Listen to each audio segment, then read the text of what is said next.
இன்னொரு விஷயம், அனந்த் சார் இறந்து போய் அன்னைக்கு நாங்கள் எல்லாம் காலம்புற போயிருக்கோம். முதல்ல பாலச்சந்தர் ரொம்ப ரொம்ப ஹோல்டு பண்ணிகிட்டு இருந்தார் எமோஷனை. ஒரு டயத்தில் அவரால் முடியல, டக்குன்னு அவரை அப்படியே அவருடைய தலையை எடுத்து மடியில் வச்சுக்கிட்டு அப்படியே கதறிட்டார் பாலச்சந்தர். கமல் அழுது நான் பார்த்ததே இல்லை. கமல் ஏன்னா நம்ம பேருக்கு அவங்களுடைய இது எல்லாத்துக்குமே நம்ம பேருக்கும் பேசாமல் இருப்பார். துக்கத்தை மனசுக்குள்ளே அடக்கிப்பார் ஒழிய வெளியில் கொண்டே வரக்கூடிய கேரக்டர் இல்லை. கத்தறிட்டார் கமல். தாக்கம் அப்படி இருக்கு இல்லை, அதை அதை அதை அதை ரிகலெக்ட் பண்ணி எனக்கு சொல்லும்போது எனக்கு இப்போது அதாவது அந்த அளவுக்கு அனந்துன்னா அப்படி ஒரு உசுருக்கும் மேலாக அதை ஜெனரலாக சொல்லுவார், அவரை ரீப்ளேஸ் பண்ண இன்னும் யாருமே வரல வருவார். உண்மையான விஷயம். இப்போ கமல் என்னெல்லாம் இந்த அளவு ஒரு கௌரவமாக இது பண்ணுறதுக்கு ரொம்ப ரீசன் நான் அனந்துக்கு ரொம்ப வேண்டியப்பட்டவங்கிறது அந்த மரியாதை தான். அதாவது அவர் என்னென்னா பாலச்சந்தர் அனந்து அடுத்து நம்மளை அந்த ஓரமாக வச்சுக்கிறாரு. அப்படின்னா ஒரு ஒரு விஷயத்தை பகிர்ந்துக்கணுன்னா டக்குன்னு எனக்கு ஃபோன் பண்ணி பேசணும்னு ஒரு இது உண்டாச்சு பாருங்க. அந்த அந்த நெருக்கத்துக்கு ஈடு என்ன கிடையாது. சார் வணக்கம் சார். வணக்கம் வணக்கம் வணக்கம். நல்லா இருக்கீங்களா சார்? நல்லா இருக்கேன் சார். நம்ம கெஸ்ட் முதல்ல பேசிடுறேன் சார். நான் தஞ்சாவூர் சார். என் பேரு விஜய் தஞ்சாவூர் நம்ம ஊருக்காரரு. கொல்கத்தால இருந்து பேசுறேன் சார். கல்கத்தா, அதுவும் நம்ம ஊரு தான். உங்களோட இந்த அழகி படம் எனக்கு ரொம்ப பிடிக்கும். ரொம்ப மகிழ்ச்சி. சமுத்திரம்ல நீங்க சூப்பரா பண்ணிருப்பீங்க. இந்த சவுண்டு அந்த இது எனக்கு ரொம்ப பிடிக்காது எப்பவுமே. அதே மாதிரி சொல்ல மறந்த கதை இது எல்லாமே ரொம்ப பிடிக்கும் சார். ரொம்ப மகிழ்ச்சி. என்ன பண்றீங்க நீங்க கல்கட்டாவில்? என்ன பிசினஸா இல்ல வேலை போய்? நான் தஞ்சாவூர்ல பிசினஸ் பண்றேன் சார். ஒய்ஃப் சிஆர்பிஎஃப்ல இருக்காங்க, சென்ட்ரல் ரிசர்வ் போலீஸ் ஃபோர்ஸ். அதனால இப்ப அவங்க டிரான்ஸ்ஃபர் ஆயிருக்கா, அதை கூட்டிட்டு போறதுக்காக வந்திருக்கேன். நல்லது. ரொம்ப மகிழ்ச்சி உங்களோட பேசினது. இப்போ பண்ணுங்க சார் படம். பண்றேங்க, டெஃபினட்டா. நல்ல ரோல் வந்தா பண்றது. அதான் நான் சொல்லிட்டு இருந்தேன் ஏற்கனவே. நாம போய் யார்ட்டையும் போய் கேட்க முடியாது. நல்ல ரோல் அமைஞ்சா நிச்சயமாக பண்ணுவேன். ரொம்ப நன்றி. ஒரு வார்த்தை சார். சொல்லுங்க சார். எனக்கு உங்களை ரொம்ப பிடிக்கும் சார். நீங்க நல்லா பண்றீங்க. தேங்க்யூ. ஏன்னா நிறைய காமெடி பண்றவங்க சிலது நல்லா இருக்கு நல்லா இல்ல அது மாதிரிலாம் சொல்லுவாங்க. ஆனா உங்கள்கிட்ட இந்த ரெண்டாவது இதுவே ஆப்ஷனே கிடையாது சார். நீங்க எப்ப பண்ணா உங்களோடது எப்பவுமே நீங்க சூப்பரா பண்ணிருவீங்க. அது ரொம்ப படத்துல பாசிட்டிவாவும் இருக்கும். உங்களோடது எப்பவுமே ஃபெயிலியரே ஆகாம ஃபுல்லா நல்லா இருக்கும் சார். உங்க காட்சிகள் எல்லாமே. தேங்க்யூ. அதே மாதிரி உங்க இன்டர்வியூ எல்லாமே பார்ப்பேன். எல்லாமே சூப்பரா இருக்கு சார். ரொம்ப நன்றி. Thank you sir. சந்திப்போம்.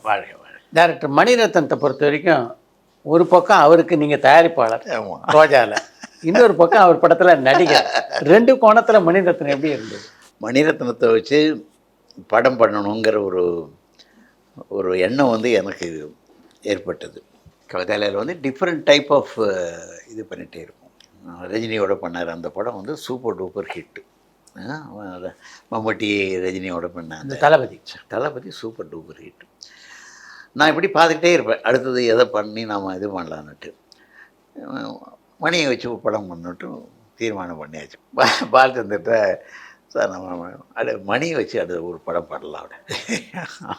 பண்ண மாட்டாமல் நமக்கு பாலச்சந்தர் பண்ண மாட்டான்ப்பா.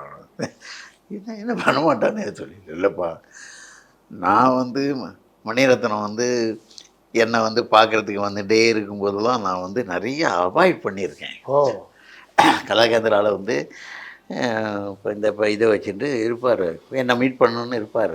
காரணம் பிற வரும்போது நின்றுருப்பார். நான் பார்த்துட்டு மாடிக்கு போடுவேன். அதுக்கப்புறம் திருப்பி மத்தியானம் பார்த்தா நிற்பார். அப்புறம் எப்படியே சௌக்கியமா அப்படின்ட்டு நான் இது பண்ணேன். எனக்கே ஒரு கில்ட் கான்ஷியஸு. மணிரத்னம் என்னை அப்ரோச் பண்ணும்போது நான் அவரை சரியாக ட்ரீட் பண்ணலன்னு எனக்கு கில்ட் இருக்குது. ஸோ அந்த கில்ட்டினுடைய பாதிப்பு மணிரத்னத்துக்கு இருந்துருதுன்னா திங்க் பண்ணிப்பேன். கேட்கவே வேணான்ட்டார். இல்லைம்மா, ஒத்துக்கவே இல்லை. நான் என்ன சொன்னேன்னா, இல்லை சார் அதில் ஒரு சின்ன இது இருக்குது. Mani Ratnam is a different person. ஏன்னா எனக்கு நான் பார்த்த வரைக்கும் அவருடைய வித்தியாசமானவர் அவர். நீங்கள் வந்து நான் ஜஸ்ட் அவரை கேட்குறேன். ஏன்னா உங்கள்கிட்ட சொல்லாமல் நான் போய் அதிக பிரசித்தமாக பண்ண எதுவும் விரும்பலை. உங்கள்கிட்ட சொல்லி நான் பேசுகிறேன். அப்புறம் பார்த்துப்போம், அதை பற்றி பார்த்துப்போம். 2 விஷயம். ஒன்று வந்து ஏற்கனவே ஒரு சின்ன அனுபவம் நம்ம கவிதையில் ஆரம்பிச்சு அந்த பயம் வேறு அவருக்கு. அதாவது வந்து நம்ம ரஜினி டேட் வந்தாச்சு, நம்ம படம் பண்ணணும். அப்போது ஒரு டைரக்டரை ஆல்மோஸ்ட் யூஸ் பண்ணுறோம். நான் அப்போ வந்து அமெரிக்காவில் இருந்தேன். நான் என் சன் இருந்தேன். நான் நார்மலாக ஒரு படங்களை முடிஞ்சால் ஒரு 2-3 வீக்ஸ் போவேன். அப்போ ஒரு டைரக்டர் ஃபிக்ஸ் பண்ணியாச்சு. ஆல்மோஸ்ட் டேக் ஆஃப்ங்கும்போது இளையராஜாவோட மியூசிக் இன்னும் பண்ண முடியல. அப்போ அந்த காலகட்டம் அது கவிதாலயா கவர் பண்ணாத காலகட்டம். இளையராஜா மியூசிக் இல்லைன்னொடனே அந்த டைரக்டர் பின்வாங்கிட்டார். அவருடைய சாய்ஸ். வணக்கம். ஹலோ, வணக்கம். வணக்கம் வணக்கம் வணக்கம். நீங்கள் எங்கேருந்து பேசுகிறீங்கன்னு சொல்லுங்கள். உங்கள் பேர், ஊர்? என்னுடைய பேர் யோகி. யோகி. நான் வந்து இலங்கையை சேர்ந்தால் இப்போ அமெரிக்காவில் இருக்கிறேன். இலங்கை அமெரிக்காவில் இருக்கீங்க, ரைட். நான் உங்களோட பேட்டிகள் எனக்கு பார்த்துருக்கிறேன். நன்றி. ஒரு தயாரிப்பாளர் தான் இந்த கேள்வி. சினிமாவில் எப்போதுமே எந்த தயாரிப்பாளருமே கடைசியில லாபம் உழைச்சி போனதா இல்லைத்தானே? உண்மையில எல்லாரும் நட்டப்பட்டு அழிஞ்ச மாதிரி தான் அந்த காலத்துல இருந்து இந்த காலம் வரைக்கும். இந்த தொழிலினுடைய இது அதாவது இந்த மோர் ரிஸ்க் மோர் டிவிடெண்டுப்பாங்க. நீங்கள் ரிஸ்க் ஜாஸ்தி எடுக்கும் பொழுது டிவிடெண்டும் ஜாஸ்தி, லாபமும் ஜாஸ்தி வருது. அதுதான் இந்த தொழிலினுடைய. இப்போ நீங்கள் வந்து ஒரு ஃபேக்ட்ரி வச்சுருந்தீங்கன்னா 10 வருஷம் ஆகும் ஒரு படத்தில் ஒரு தயாரிப்பாளர் அடையக்கூடிய லாபம் என்ன. அதனாலேயே வந்து அதே மாதிரி அதனுடைய ரிஸ்க் ஃபேக்டரும் அப்படி ஆகிடுது. ரொம்ப பேருக்கு வந்து எந்த இடத்துல நம்ம வந்து நிறுத்திக்கணும்னு தெரியாது. ஏன்னா சினிமாங்கிறது என்னென்னா ஒரு மாதிரி அடிக்ஷன் மாதிரி ஆகிடும். தயாரிப்பு பண்ண ஆரம்பிச்சிட்டோம்னா நிறுத்த முடியாது. ஏதாவது ஒரு இடத்துல நிறுத்திக்கிட்டாக்க லாபகரமாக இருக்கும். அது மாதிரி நிறைய உதாரணங்கள் இருக்காங்க. அதாவது ரொம்ப பேர் வந்து ஒரு டயத்தோடு நிறுத்திப்பாங்க. சரி, இப்போ மார்க்கெட் சரியாக இல்லை, இதோடு நிறுத்திப்போன்னு சொல்லி சக்ஸஸ்ஃபுல்லாக நிறுத்தினவங்க இருக்காங்க. சும்மா உதாரணத்துக்காக நம்ம பாலாஜியை சொல்லலாம். அவர் பார்த்தாரு, அவர் கையிலேருந்து சினிமா தயாரிப்பாளர்கள் கையிலேருந்து ஹீரோ கைக்கு மாறினதுன்னொடனே அவர் என்ன பண்ணார்னா தப்புன்னு நிறுத்திக்கிட்டார். படம் தயாரிப்பு நிறுத்திக்கிட்டார். அது மாதிரி சில ஸ்டுடியோஸ் நிறுத்திக்கிட்டாங்க. சில பேர் வந்து வேறு வழி இல்லாமல் தொடர்ந்து பண்ணிகிட்டே இருக்கும்பொழுது டக்குன்னு சறுக்கல் ஏற்பட்டுரும். 2வது, இந்த தொழிலில் எந்த விதமான கொஞ்சம் கூட எக்ஸ்பீரியன்ஸ் இல்லாமல் இதனுடைய ஒரு புகழ்ச்சியோ இதனுடைய ஒரு இது இருக்குது பார்த்தீங்களா, அதை மட்டுமே அட்ராக்ட் ஆகி வரவங்க எல்லாரும் வந்து தோற்றுருக்காங்க. ஏதோ பெரிய பஸ் ஓனராக இருப்பாங்க, அவங்களுக்கும் சினிமாவுக்கும் சம்மந்தமே இருக்காது. ஆனால் சினிமா எடுக்கிற அந்த ஒரு 6 மாத காலம் வந்து ப்ரொடியூசர் வந்துட்டார் ஏந்துட்டு எல்லோரும் பரபரப்பாக ஏந்து மரியாதை கொடுத்து இதெல்லாம் பண்ணி அதில் ஒரு என்ன சொல்லுவாங்கன்னா ஒரு இன்டாக்சிகேஷன் பாங்க. அது மாதிரி ஒரு புகழுக்காக அதில் இது பண்ணால் ஒன்றுமே தெரியாதவங்க 10 ரூபா பண்ண வேண்டிய இடத்துல 100 ரூபாயை பண்ணி அது மாதிரி நஷ்டம் அடைஞ்சு போடவங்க இருக்காங்க. மற்றபடி கால்குலேட்டிவ் ரிஸ்க் எடுத்து நல்ல விதமாக பண்ணிகிட்டு இருக்கும்பொழுது அதிகமாக இதில் சம்பாதிச்சு செட்டில் ஆனவங்க நிறையா பேர் இருக்காங்க. அஃப்கோர்ஸ் உங்களுக்கு வந்து தோற்றவங்க நிறையா பேர் இருக்கிறனால உங்களுக்கு அது அதிகமாக தெரியுது.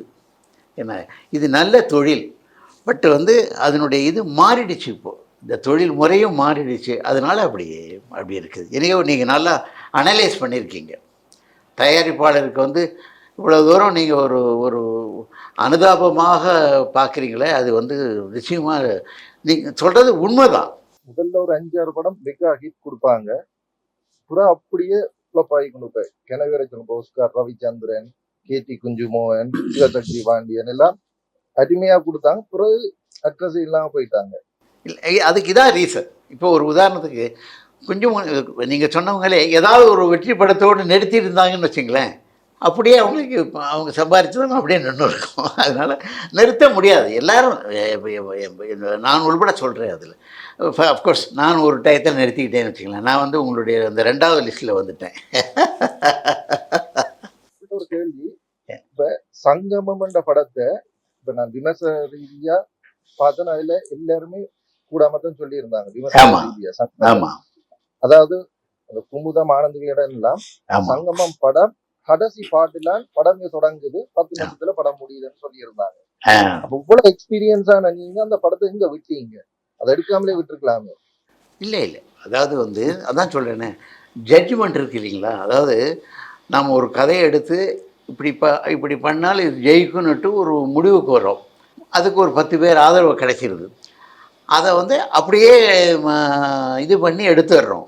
இப்போ இதே சங்கமம் வந்து சப்போஸ் வந்து சூப்பர் ஹிட் ஆயிருதுன்னு வச்சுங்களேன், ஆஹா பிரமாதமான நல்லா எடுத்தீங்க சார் அப்படின்னு வந்து உங்கள் மாதிரி உள்ள ரசிகர்கள் கூட சொல்லுவாங்க. அந்த படம் ஃபெயில் ஆகிடுச்சு, அவ்வளோதான். அதுக்கப்புறம் திருப்பி டிவிலெலாம் போட்ட பொழுது பல பேர் அப்போ ஃபோன் பண்ணி, ஐயோ பார்க்க விட்டங்கப்போ அவ்வளோ நல்லா இருக்கேன்னு சொன்னாங்க. ஒவ்வொருத்தருடைய நடிப்பையும் பற்றி தனித்தனியாக மியூசிக்கை பற்றி அதில் வந்து மணிவண்ணனுடைய கேரக்டர் ஒத்தொத்தரும் சொல்லாதவங்க கிடையாது.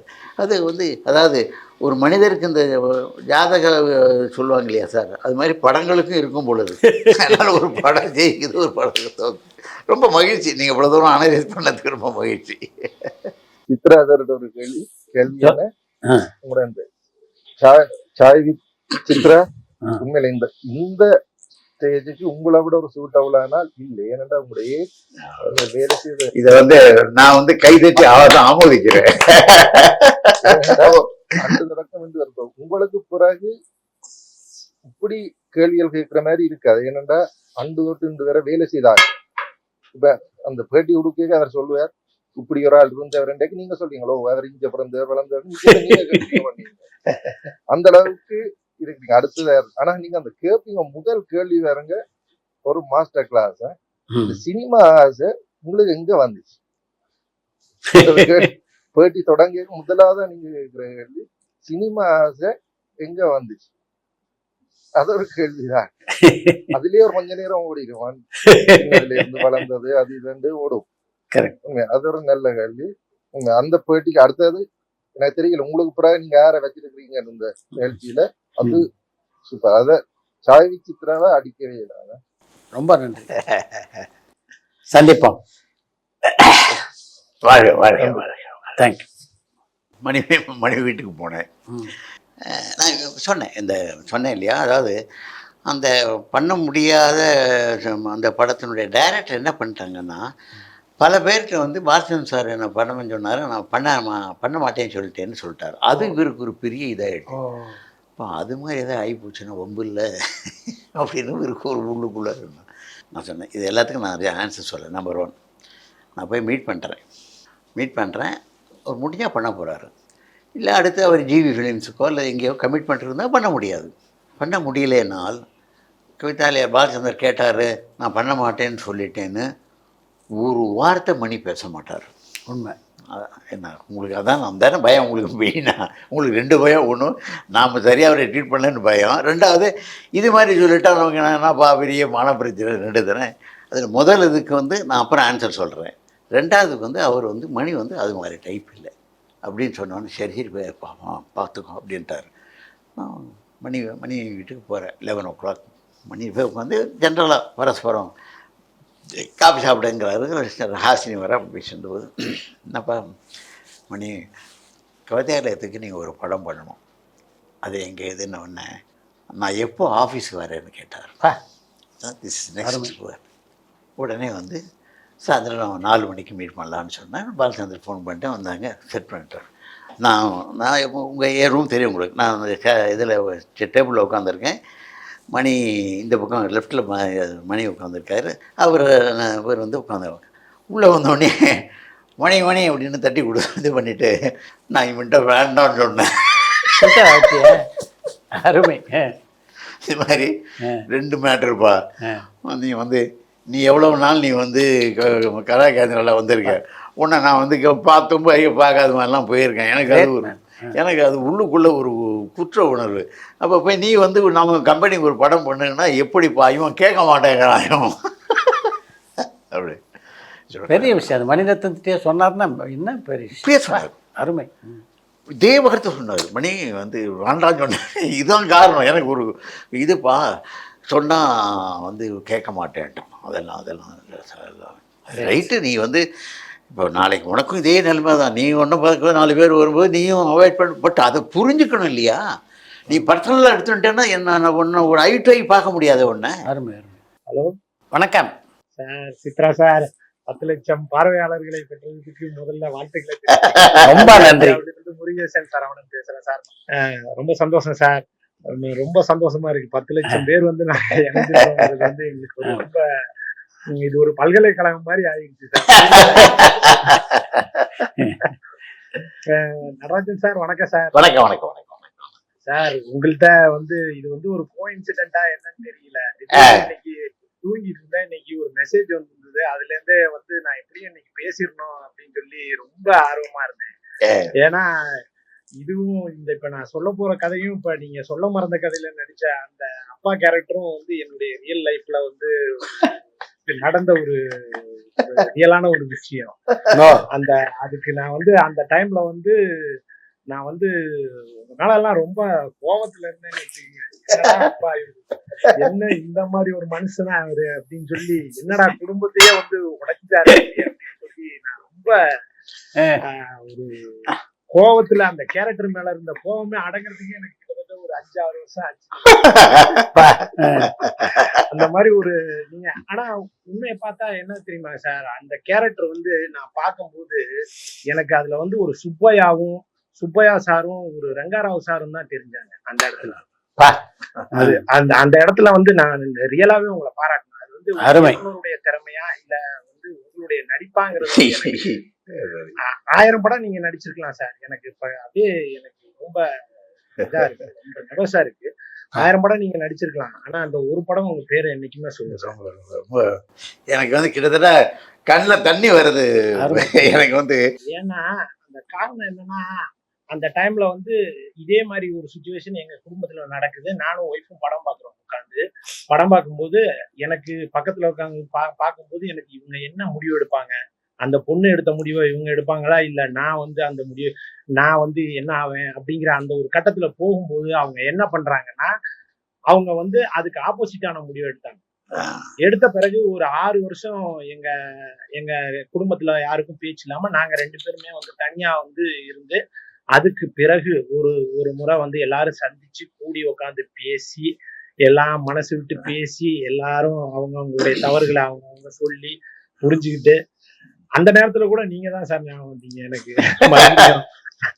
எனக்கு வாழ்க்கையில் மறக்க முடியாத படங்கள்னு சொல்லுவாங்க தெரியுங்களா, வாழ்க்கையில் மனிதர்கள் மறக்க முடியாத ஒரு படங்கள்னு சொல்லுவாங்கல்ல, அந்த மாதிரி மறக்க முடியாத மனிதர்கள், மறக்க முடியாத படம் அப்படின்னு தான் சொல்லுவாங்க. இந்த படத்தெல்லாம் வாழ்க்கையில பார்த்துருக்கோம். சாரை வந்து நான் எப்ப நான் பாப்பனா இதை வந்து பகிர்ந்துக்கணும்னே தெரியாது. மாதிரி நடந்திருக்கு. ரொம்ப சுவாரஸ்யமான விஷயம் என்னன்னா, உங்க மாதிரி வந்து பல பேர் சொல்லியிருக்காங்க. ஆனா அந்த கேரக்டர் மேல உள்ள கோவம் எனக்கு வந்து அடங்கவே இல்லை. அடங்கவே இல்லை. ஆனா நேரா பாத்துருந்தேன்னு வச்சுக்கீங்களேன், விபரீதமா இருக்கும். எப்படி அவரு இந்த இதை வந்து ஏன் இப்படி பண்றாரு, ஏன் இந்த மாதிரி எகென்ஸ்டா வந்து நடந்துக்கிறாரு அப்படிங்கிற அந்த ஒரு ரியல் வந்து அப்படியே ஃபீல் பண்ண ஆரம்பிச்சிட்டேன் நான். அதாவது என்னுடைய குடும்பத்துல இருக்கிற மாதிரி ஒரு ஃபீலிங்கை வந்து அந்த கேரக்டர் உண்மையிலேயே சார், தங்கர் பச்சான் சாருக்கும் சரி உங்களுக்கும் சரி மிகப்பெரிய கிரெடிட் அவருக்கு தான். உங்களுக்கு நீங்க நடிச்சிட்டீங்க, ஆனா நடிச்சதுக்கு பிறகு என்னுடைய லைஃப்ல அந்த நேரத்துல அது நடந்துகிட்டு இருந்தது. அதுக்கு பிறகு சால்வ் ஆகி இன்னைக்கு நாங்க எல்லாரும் சந்தோஷமா இருக்கோம். ரொம்ப மகிழ்ச்சி. அதுதான் ரொம்ப மகிழ்ச்சியான விஷயம். ரொம்ப மகிழ்ச்சி. ரொம்ப மகிழ்ச்சி. இன்னொரு முக்கியமான விஷயம், நீங்க வந்து ஒரு வரலாற்று சிறப்பு மிக்க ஒரு இது வந்து கவிதாலயாவில செஞ்சீங்களே, அண்ணாமலை கேசட் வெளியீட்டுல வந்து அண்ணாமலை கேசட் இன்னமும் வச்சிருக்கேன், ஆடியோ கேசட். அதுக்கு பின்புறத்த அட்டையில எமது அடுத்த வெளியீடு கவிதாலயாவின் ரோஜா AR ரஹ்மான் அப்படின்னு சொல்லி போட்டு ஒரு விளம்பரம் கொடுத்தீங்க. அது இன்னமும் பத்திரமா பாதுகாத்து வச்சிருக்கேன். அது ஏன்னா நான் நிறைய கேசட்டுகள், ஆடியோ கேசட்டுகள், ரெக்கார்டுகள்லாம் நான் வந்து கலெக்ட் பண்ணி வச்சிருக்கேன். ஸோ அந்த கேசட்டை வந்து நான் வந்து ஊருக்கு வரும்போதெல்லாம் வந்து போட்டு கேட்கும் போதெல்லாம் அதை எடுத்து பார்ப்பேன். பெரிய ஒரு வரலாற்று சாதனையை வந்து ஒரு சின்னதா ஒரு டப்பாக்குள்ள அடைச்சிட்டாங்க.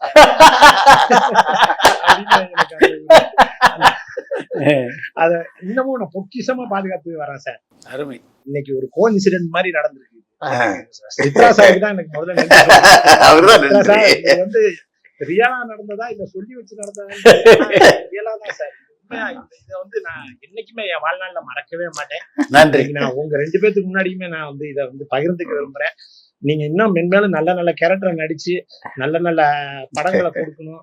உங்களுடைய வயதுக்கான கேரக்டர்ல வந்து நீங்க அந்த விருமாண்டியில நடிச்சீங்க பாத்தீங்களா, அந்த மாதிரி கேரக்டர்லாம் வந்து ரொம்ப மனசுக்கு ரொம்ப இதமா இருந்தது சார்.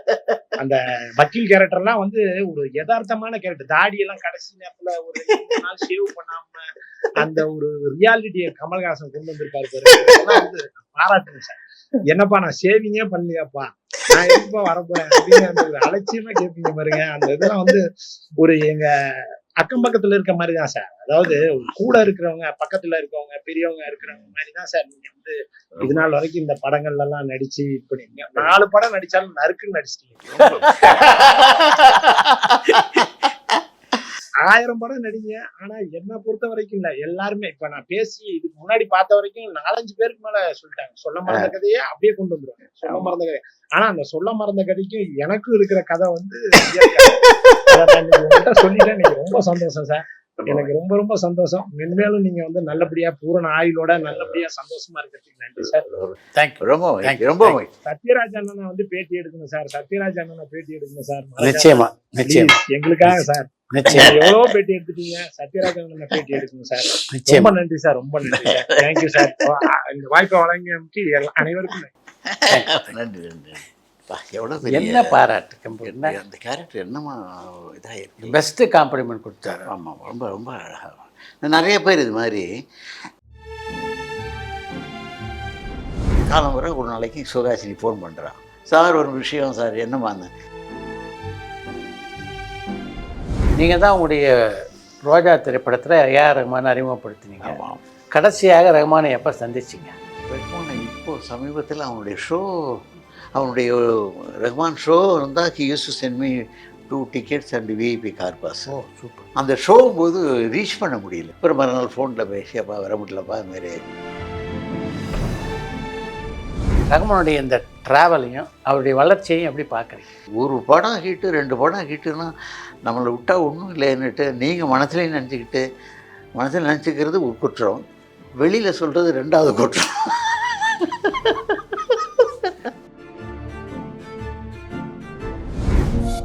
பரபரப்பான சினிமா செய்திகள், நட்சத்திரங்களின் பேட்டிகள், சினிமா வரலாறு ஆகியவற்றை பார்க்கவும் படிக்கவும் உங்களுக்கான இணையதளம் tourantalkies.co.